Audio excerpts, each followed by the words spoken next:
Bonjour, je suis Chloé. Vous écoutez le podcast Le Chemin des aidants, un podcast dédié aux aidants ayant un proche atteint d'un cancer. Derrière chaque patient, il y a des aidants. Que ce soit dans notre famille, nos amis, un collègue, nous sommes nombreux à être ou avoir été confrontés à cette maladie et à la difficulté du rôle d'aidant. Comment se rendre utile ? Comment soulager ? Quelle est ma place dans tout ça ? Et moi, est-ce que j'ai le droit de craquer ? Dans ce podcast, nous allons donner la parole à un aidant pour chaque épisode qui nous parlera de son propre parcours, accompagné d'un expert sur une thématique précise. Ici, pas de tabou, pas de chichi entre nous, mais toujours de la bienveillance. Dans cet épisode, nous allons explorer comment le cancer impacte la vie de famille. Nous allons parler des défis émotionnels, des relations qui évoluent, des liens qui se renforcent ou au contraire qui se distancent. Nous évoquerons aussi la gestion du quotidien des enfants, de l'intendance à la maison, de comment l'aidant se positionne face à ces défis du quotidien. Et pour en parler aujourd'hui, j'accueille Charlotte. Bonjour Charlotte. Bonjour Chloé. Alors vous êtes aidante de par votre mère et votre père également, et également patiente. C'est ça. Pour commencer, déjà, première question, comment vous allez aujourd'hui ? Mais ça va très bien, merci. Pour aborder directement la thématique de notre épisode, je vous propose d'écouter ça. Non, je ne suis pas inquiet, c'est ma fille, on est foutu pareil. Oui, mais Bernard, justement, là, c'est pas exactement... Non, je ne suis pas inquiet. Non, mais laisse tomber, il disait toujours cette phrase quand on se promenait en forêt après un pique-nique. Bernard, quoi. Ouais. Voilà, c'était donc un extrait de la série Le Chemin d'Émilie, produite pour l'Oncopole de Toulouse. C'est une série qui raconte l'épreuve du cancer du sein que traverse le personnage d'Émilie. Et dans cette web-série qui est très drôle et touchante, on croise la route des aidants d'Émilie. Est-ce que vous l'avez vue, Charlotte ? Oui, bien sûr. Vous avez aimé ? J'ai adoré. D'ailleurs, j'invite tous nos auditeurs à aller dévorer sans modération cette web-série. Elle a 3 saisons, elle est sur YouTube. Vous tapez Le Chemin d'Émilie et on vous met en plus le lien dans la description de l'épisode. Charlotte, d'abord, on va commencer peut-être en tant que patiente. Comment vous avez annoncé la nouvelle aux autres membres de votre famille ? Et notamment, je sais que vous avez un enfant, si je ne me trompe pas. Oui. Comment vous lui avez annoncé la nouvelle ? J'ai eu l'expérience de la maladie en tant qu'aidante. Et à l'époque, la première fois où j'ai été confrontée au cancer, c'était de mon papa. J'avais 16 ans. En fait, ça a été très clair comment il nous a expliqué la maladie, comment j'ai pu avoir tout de suite les informations, la gravité, les traitements. C'était clair et il a été très honnête directement, voilà, honnête, malgré votre jeune âge. C'est ça. Donc c'était sans tabou. Et de manière très honnête, j'avais eu toutes les informations. Donc en fait, pour mon petit garçon qui était âgé de 3 ans et demi, quand j'ai eu l'annonce du cancer du sein, en fait, je me suis remémoré cette annonce que mon papa m'avait faite et qui m'avait quand même rassurée. Donc j'ai utilisé en fait... la même méthode finalement, voilà, la communication. Voilà, adaptée à son âge, bien sûr, parce qu'à 3 ans et demi, c'est pas la même chose qu'à 16 ans. Mais du coup, trouver les mots simples et justes pour lui annoncer ma maladie. Est-ce que vous avez remarqué des changements ? Est-ce que vous avez remarqué aussi dans la dynamique familiale des choses différentes après l'annonce du cancer ? Alors oui, j'ai senti déjà, moi, de ma propre expérience, quand j'avais 16 ans, pour moi, j'ai grandi d'un coup. En fait, j'ai pris conscience en fait, de la finalité d'une vie, de la possible fin d'une vie. Et à 16 ans, voilà, ça a remis beaucoup de choses en question. Et d'un point de vue aussi, moi... posture d'enfant, finalement, à 16 ans, je pense que j'ai vite grandi. Et vous êtes mise directement dans le statut d'aidante, même à 16 ans seulement ? J'ai plus participé à la vie de famille en faisant des choses simples, mais toujours...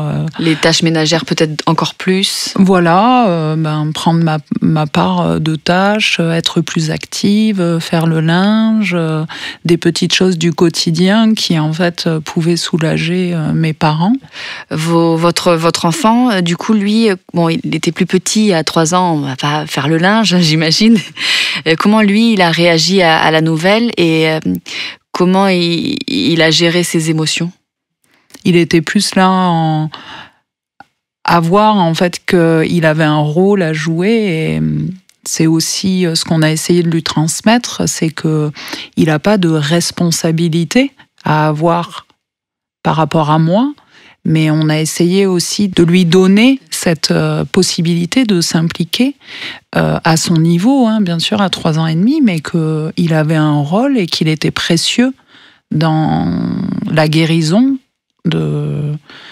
ou en tout cas dans le chemin, et que c'était un rôle simplement d'amour. Oui, les câlins. Les câlins. Est-ce que vous avez développé des stratégies, donc que ce soit quand vous aviez 16 ans et 20 ans, donc avec vos parents, en famille, des stratégies que vous auriez mises en place pour garder une communication ouverte au sein de la famille, ou que ce soit quand vous étiez jeune en tant qu'aidante, ou maintenant avec votre enfant, votre mari? Alors oui, alors des stratégies, je ne sais pas si c'était des stratégies conscientes, mais en tout cas, quand j'étais ado ou jeune adulte, c'est vrai qu'on a maintenu cette communication ouverte, et je pense que c'est une des clés en fait familiales pour maintenir un lien fort de confiance entre les membres de la famille. Et je dirais aussi que c'est un vecteur d'espoir de garder cette communication ouverte et claire, en fait, de dire les choses, les vrais mots, parce que au final, taire certaines choses, c'est en fait ça provoque ou ça accentue des angoisses. Et pour la partie avec mon petit garçon, les stratégies, j'ai utilisé des outils. Déjà, dans un premier temps, je me suis tournée vers la littérature jeunesse. Donc j'ai cherché des livres qui pouvaient bien exprimer ce que moi, je pouvais traverser. Et ça m'a beaucoup aidée. Du coup, j'ai utilisé déjà l'expérience des autres. Et après, j'ai adapté à ce que moi, je voulais faire. Si je voulais que ce soit moins métaphorique ou plus clair pour lui, si je voyais qu'il y avait des choses qui n'étaient pas... Il y a une lecture qu'on vous a fait lire, vous, en tant qu'aidante, ou que vous avez fait lire à votre enfant, que vous auriez en tête là, un conseil, ou il y en a plusieurs Alors, il y en a une que j'ai particulièrement utilisée, c'est « Ma maman est une pirate ». J'aime bien le titre déjà. Oui. En plus, ça allait bien parce qu'à l'époque, il était vraiment à fond sur les pirates. Donc c'était parfait, et je le relis encore très régulièrement, et c'est un de ses livres préférés. Alors vous, Charlotte, en tant que patiente, vous êtes amenée à avoir forcément plein de rendez-vous médicaux, des traitements, tout ça. Comment vous avez fait pour organiser les aspects pratiques de votre vie de famille, malgré tout ça? J'ai eu, et j'ai toujours d'ailleurs, beaucoup de chance d'être très bien entourée. Et je pense que c'est aussi une des clés importantes, en fait, dans la maladie et la vie de famille, pour pouvoir avoir un peu de relais. Et j'ai eu cette chance-là de pouvoir faire appel à mes parents, à ma sœur aussi, et à mes beaux-parents, pour nous offrir aussi ces petits moments de respiration. Donc c'est des petites choses un peu simples et banales, mais qui sont super appréciables, comme ramener poulet frites du dimanche midi. Voilà, mes beaux-parents ont fait ça pour nous soulager, et que ce éviter soit... d'avoir à cuisiner, passer un bon moment tous ensemble. C'est ça, mes parents pouvaient prendre Lucas le lendemain de ma chimiothérapie. Comme ça, ça passait entre guillemets un peu plus ça se passait plus tranquillement. Nous, ça nous permettait, avec mon traitement, d'être plus au calme. Et mon conjoint, Michael, lui, d'avoir aussi ce temps de respiration en tant qu'aidant. Donc je pense que ce soutien familial, ça a été une des clés pour avoir ces moments-là de répit, en fait. Je pense qu'il est important aussi pour moi de mettre en lumière ces personnes-là qui m'ont soutenue, et moi, patiente, mais aussi mon mari, qui finalement a été aidé par des aidants, par rebond. En fait, c'est du ricochet. D'entraide. C'est un maillon, en fait, c'est une chaîne pleine de maillons. Et il y a mon maillon fort qui était mon aidant et les différents maillons de cette chaîne qui sont venus, en fait... renforcer. C'est ça. Renforcer toute cette belle solidarité, et ça a été une clé vraiment importante pour nous, pour pas être isolés. Vous, Charlotte, vous avez été donc aidante très jeune. Maintenant, vous êtes aidée. Est-ce que vous auriez un conseil à donner aux aidants, quelque chose que vous avez fait ou pas fait quand vous étiez jeune et que maintenant vos aidants à vous font? Est-ce que vous pourriez nous donner quelque chose qui vraiment aide? Oui. Si j'avais un conseil à donner aux familles et aux aidants, ce serait de faire de cette maladie, plutôt qu'un obstacle au lien familial, plutôt une occasion de les renforcer. D'utiliser ça pour préserver ce lien d'amour et d'affection qu'on peut avoir avec notre famille. Et les aidants envers leurs proches, et le malade envers toutes ces personnes qui sont venues renforcer en fait ce lien et accompagner les personnes. Un bon moyen de parler entre nous, de se communiquer, de dire ce qu'on pense l'un de l'autre, c'est un peu ça que vous dites. Oui, c'est en fait une occasion de dire en fait les choses et de renforcer ce lien qu'on a les uns aux autres. Merci beaucoup, Charlotte. Eh bien, on va continuer en parlant d'espoir et avec des conseils avisés. On va accueillir Sandrine. Bonjour Sandrine. Bonjour Chloé, bonjour Charlotte. Alors vous êtes infirmière de coordination en scénologie à l'Oncopole et on va profiter de votre regard et de votre expérience.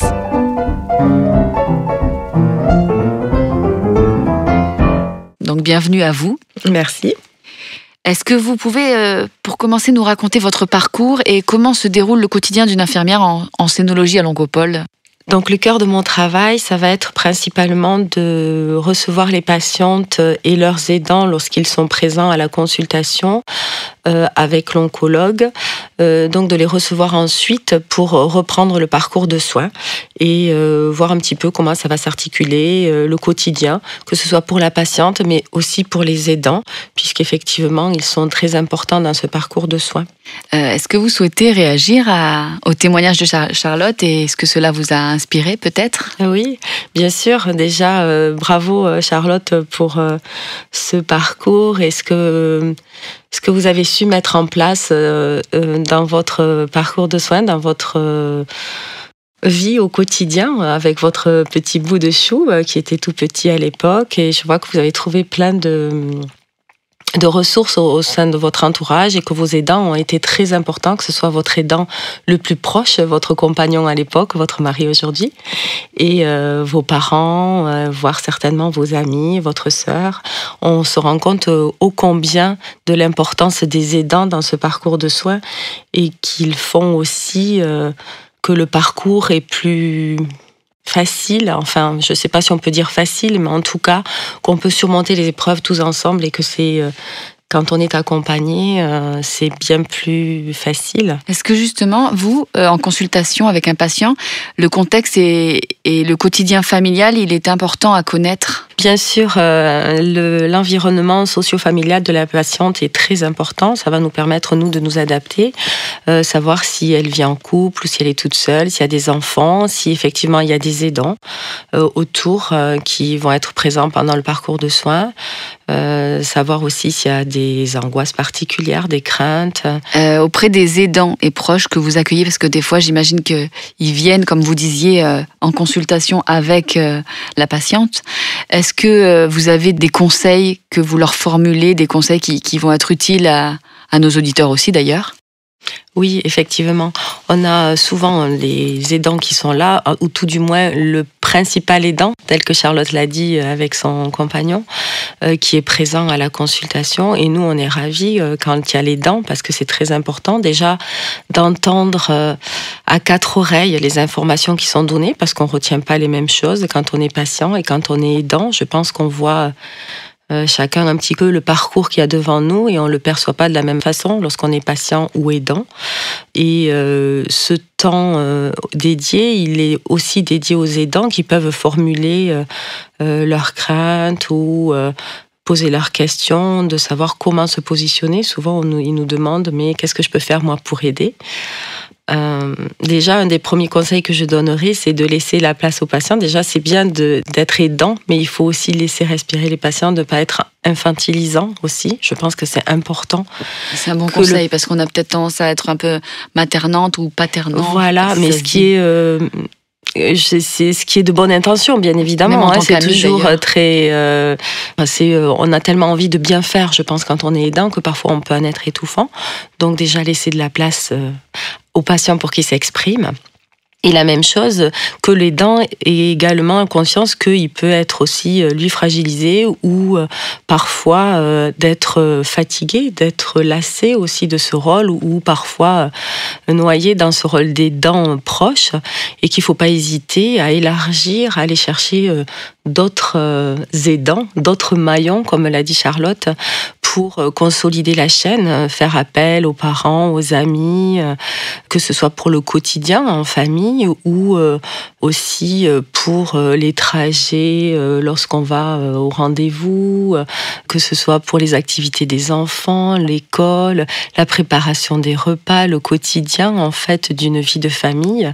Les aidants plus éloignés ne demandent qu'à aider aussi et il faut savoir leur laisser une place. Ça fait partie, je pourrais dire, du chemin, c'est que chacun a envie vraiment d'aider la personne que l'on aime et qui est malade. Et parfois, on n'ose pas, on ne sait pas se positionner, voilà. Surtout quand on est un peu plus éloigné, en tant qu'ami, par exemple. On ne sait pas comment faire pour aider ou on n'ose pas. Donc, c'est vrai que la parole, elle est essentielle. Charlotte l'a bien dit. Communiquer aussi, dans la famille, savoir dire les choses telles qu'elles sont, sans tabou, c'est très important. Je pense que le dialogue, en fait, fait qu'on avance tous ensemble et qu'on peut faire part de ses craintes ou de ses désirs. Et le premier aidant est souvent celui qui va être le lien entre tout ça et qui va pouvoir dire, bah oui, voilà, par exemple, Charlotte disait le repas du dimanche midi, ben ça c'est super, tu vois, poulet, de pouvoir amener le repas, on n'a rien à faire nous, c'est super, et on a un temps dédié où vraiment on fait que profiter de la famille, ou savoir prendre le petit ou la petite après la chimiothérapie, par exemple, pour avoir un temps de repos, solliciter aussi les amis par rapport aux activités de périscolaire, par exemple, ne pas hésiter à faire des groupes WhatsApp pour les trajets, des activités des enfants ou pour aller à l'école. Il y a plein de ressources autour de nous qu'on n'ose pas demander, mais qui en fait sont très aidantes, et surtout les personnes seront ravies autour de nous de pouvoir aider et de pouvoir apporter leur pierre à l'édifice. Un maillon. Vous, Sandrine, en tant que professionnelle, est-ce que vous apportez des aides particulières pour les aidants ? Oui, effectivement aussi on prend on va accompagner les aidants. Au sein de l'Oncopole, il y a de nombreux professionnels de santé, médicaux et paramédicaux qui sont là pour les accompagner. On peut également les diriger vers des associations qui sont très actives et présentes pour les aidants, comme par exemple Jeanne et Rose, ou les triplettes. Voilà, il y a aussi des choses en ligne qui existent, comme des associations comme Rose Up, par exemple, qui, voilà, je ne sais pas si vous connaissez, qui peuvent, Charlotte, qui peuvent aider. Non, j'ai pas fait toutes les associations. Oui, je me doute, il y en a tellement. Il y en a pour les enfants. Il y en a pour les enfants, il y en a aussi qui sont prêtes à accueillir les aidants et à les accompagner dans ce parcours de soins. Et voici l'un de mes moments préférés du podcast, l'info intox, jingle. Donc je vous rappelle les règles du jeu, je vous donne une affirmation et vous devez trouver ensemble s'il s'agit d'une info ou d'une intox, ok ? Vous êtes prêts ? Alors, première affirmation. Il est préférable de cacher la gravité de la maladie aux jeunes enfants pour les protéger du stress. Là, vous allez être plus forte que moi, Charlotte. Intox. Moi, je dirais intox parce que je trouve votre façon de faire très bien. Qu'est-ce que vous en pensez ? Effectivement, intox. La parole est très importante et je pense qu'il faut dire juste les mots simples, parler aux enfants en fonction de leur âge et leur expliquer la situation clairement et posément. La parole est très importante et les non-dits peuvent être très délétères. Donc. Comme dans toutes les situations d'ailleurs. Absolument. La deuxième affirmation maintenant. Le soutien financier est l'un des aspects les plus importants pour les familles touchées par le cancer. Info ou intox ? Je sais pas, c'est difficile. Difficile à dire, oui. Je sais pas à quel point on est pris en charge. C'est ça le plus important. Mais... Peut-être pour l'aspect psychologique, pour voir, pour les aidants, pour aller voir un psychologue. Je dirais intox, mais je suis vraiment pas sûre. Moi, je donne ma langue au chat. Sandrine, vous pouvez nous le dire directement.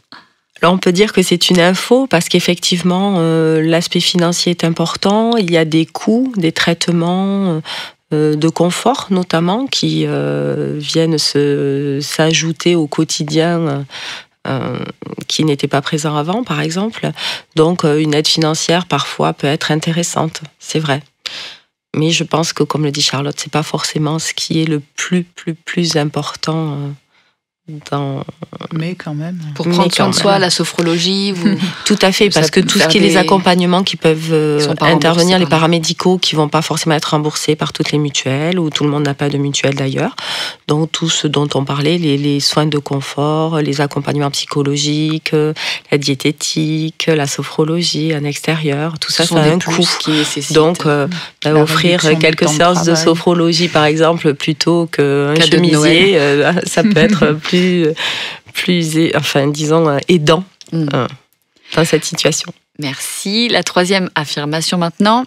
Les enfants dont un parent est atteint de cancer développent toujours des problèmes psychologiques à long terme. Info ou intox ? Bon là, Charlotte, vous allez pouvoir... Moi, je dirais intox. Intox. Je dirais aussi intox pour avoir vécu ça, mais bon, je ne sais pas si je suis la plus équilibrée. Donc, Sandrine, je vais vous laisser parler avant de dire trop de bêtises. Il y a quand même des répercussions. Alors, je dirais intox. Toujours non. Comme dans toutes les épreuves de vie, on peut en faire une force ou être vraiment très impacté et qu'effectivement, ça impacte leur quotidien, mais les enfants inconsciemment, mais avec la parole, un bon accompagnement psychologique, il n'y a aucune raison que ça devienne délétère pour l'avenir. Moi, je pense que sincèrement, en tant que professionnel, ça peut être aussi une force pour l'avenir de se construire, savoir qu'on peut surmonter les épreuves de la vie, et c'est ce qui fait que les enfants se construisent aussi. Parfois avec plus de confiance en soi, ça peut peut-être apporter ça. Je sais pas, je me dis. Tout à fait. D'avoir affronté quelque chose de si difficile. J'imagine une sorte de fierté aussi d'avoir réussi, même si c'est un peu inconscient. Enfin, dans mon cas personnel, d'un petit bout de 3 ans et demi à l'époque. Et peut-être que ça l'a armé aussi à bien communiquer. Et ça, c'est pareil. C'est l'éducation, en fait. C'est pour moi. Oui, mais bien sûr, c'est aussi l'éducation.